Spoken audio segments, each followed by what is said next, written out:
Welcome to Glitches to Gold, a weekly podcast birthed from my obsession with living a successful life. It began with chasing an Olympic dream and resulted in a 30-year obsession explored through sport, neuroscience, psychology, energetics, quantum mechanics, religion, art, and beauty. Sometimes chasing and achieving external markers, and at others experiencing the absolute opposite. Yet both taught me the same undeniable truth, and I'm here to share what I have discovered in the journey of mastering the alchemy of life, turning glitches to gold and success into overflow. If you like the podcast, share the love, like, rate, and subscribe on your favourite platform. Welcome to today's episode of Glitches to Gold, and I'm Jo Warwick, and today we're diving on into money as love versus money as an act of love. Because money is a resource, I have noticed over the years through myself and the women I've worked with where the entanglement has happened, where money has become associated with love. Now, I want to make something clear because the shift from not having money to having money is an act of love, but it's not the same as this association with it being love. Because being love is the way that we associate it as a child.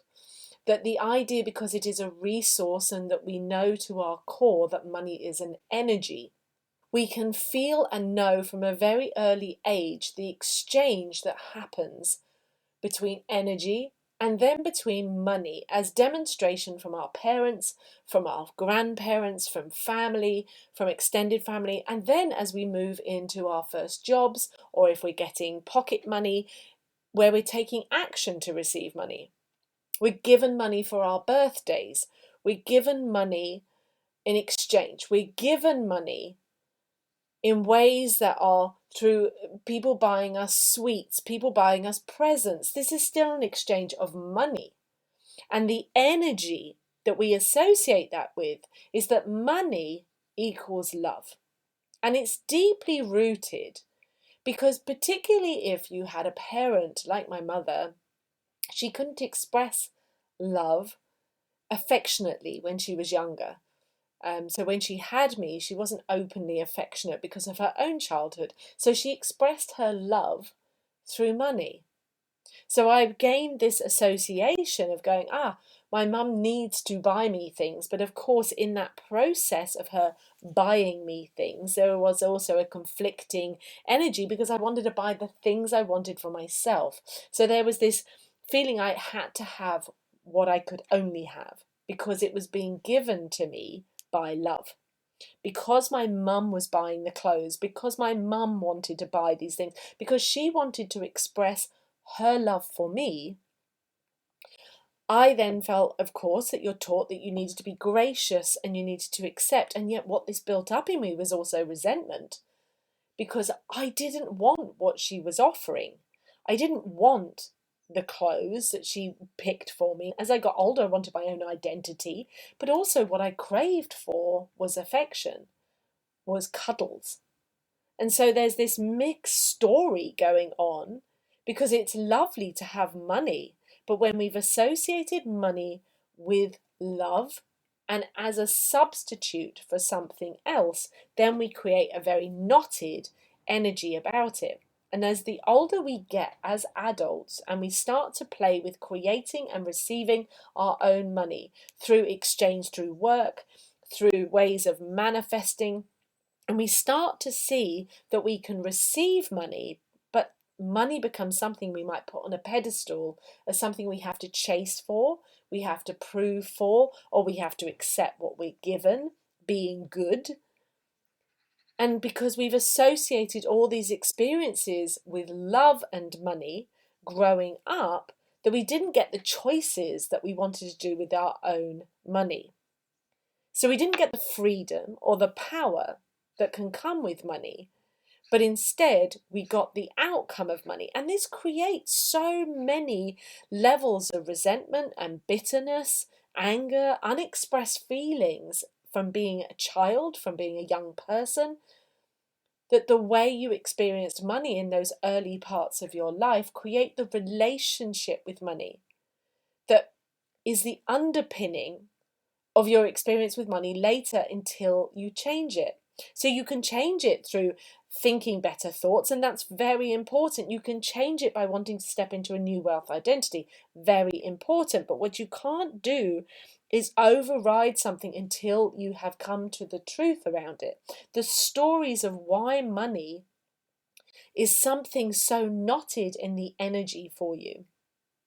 Changing the story to I get to have what I want, that I got the freedom and the power that comes with money, that I can be appreciative, grateful for the money that I receive, but I also get to say, I don't want it that way. I want it another way. I want to have money in a different way. For some people, that experience of love or the lack of love poisons your experience with money, and vice versa sometimes. So as we progress and shift into deeper stories of what it is money represents for us individually in the relationship, we can begin to unpick it. And how did my mother show me her love with money? How did my father show his love through money? Was money the conduit that I experienced their support?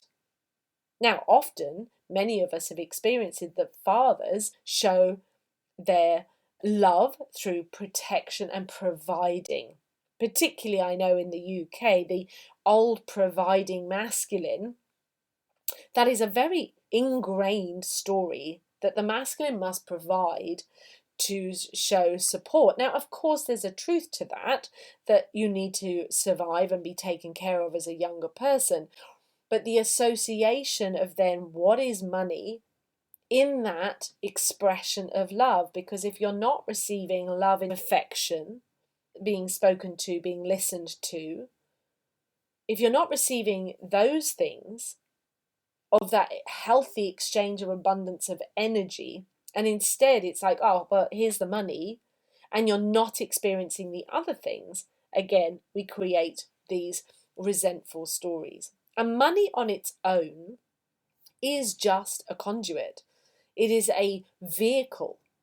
But when money is the only thing that you're receiving and there isn't the love and there isn't the care that matches it or is above it, then it's going to feel cold.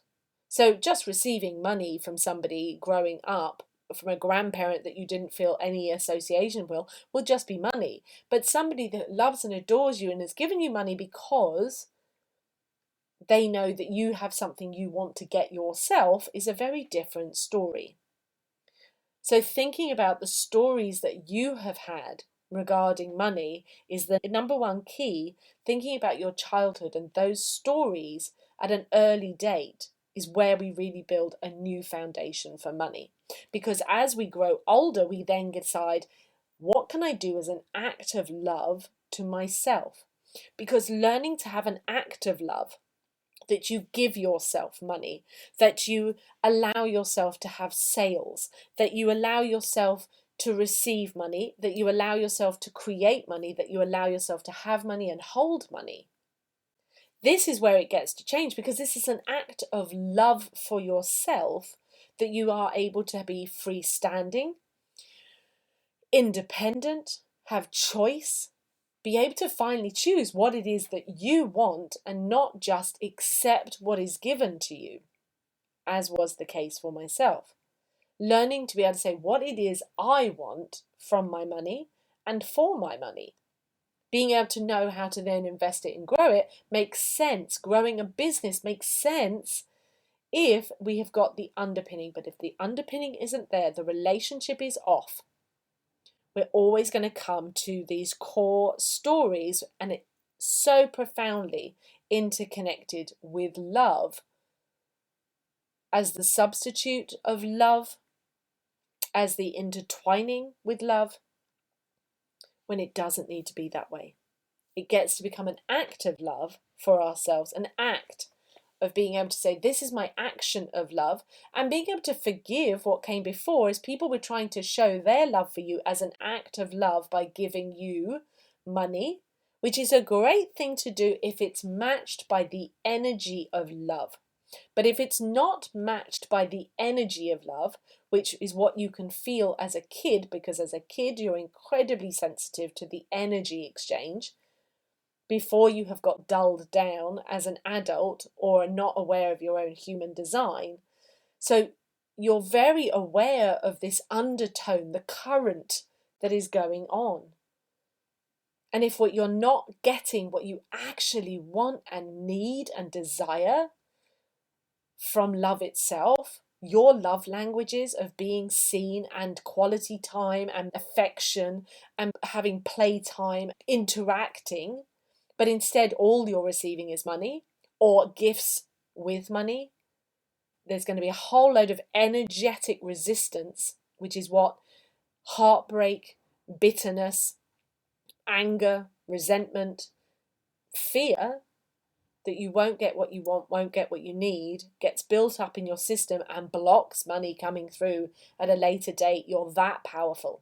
But once we clear the system, once we get to those rooted stories, it can start to flow and change radically, because that is the way that the body is designed. That is the way that your energy system is designed. And you're already powerful. And if you've been adding to that mindset work and wealth identity work, they can then plug into the underlining system. So if this has really spoken to you today and it resonates to your core, perhaps you want to find out more inside of my free ebook, The Hidden Money Patterns, Why Some Modern Women Are Great with Money and Others Aren't. All you have to do is go and head on over to glitchestogold.com or find the link inside of the Joe Warwick on Instagram or Facebook, or simply just get in touch and DM me from those social sites and I will happily send you the link. I have some great ways of being able to help you change your relationship with money for good, to have the life that you want underpinned and supported by money.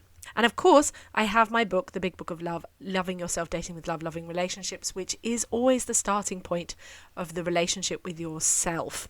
All you have to do, again, is head on over to glitchestogold.com.